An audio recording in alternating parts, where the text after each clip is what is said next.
घटनेमध्ये एकूण 4 आरोपीला अटक करण्यात आलेली आहे। गाडीमध्ये जे मर्डरचे घटनाला इल्जाम दिले तसे 4 आरोपीपैकी 3 आरोपी सध्या पोलिसांच्या ताब्यात आहे। यामध्ये तपासामध्ये एका व्यक्ती शेजारी राहणारे व्यक्ती यांचे वैयक्तिक वादाचे कारणांनी त्यांनी सुपारी दिल्याची बाबी समोर आलेली आहे।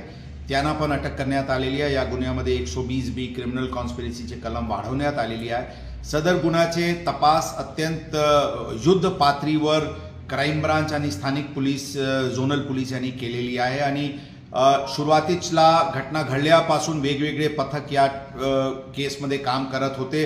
अंदाजन प्रथमच दिवशी 450 लोकेशन्सचे अंदाजन सीसीटीव्ही फुटेजेसची तपासणी करून हे गाडी जे वापरण्यात आला होता ते गाडी शोधण्यात आला आणि त्याच्या अनुषंगाने हे आरोपीला काल पोलिसांनी ताब्यात घेतलेली आहे। तपास क्राइम ब्रांचकडे हस्तांतरित करण्यात आलेली आहे। ठोस पुरावा पोलीस गोळा करत आहे आणि यामध्ये जे सुपारी ज्या व्यक्तींनी 5 लाखाची दिली होती त्याच्याबद्दल पण तपास सुरू आहे आणि आरोपीला सजा होईल या दृष्टिकोनातून पोलीस दल अत्यंत मेहनतीने काम करत आहे।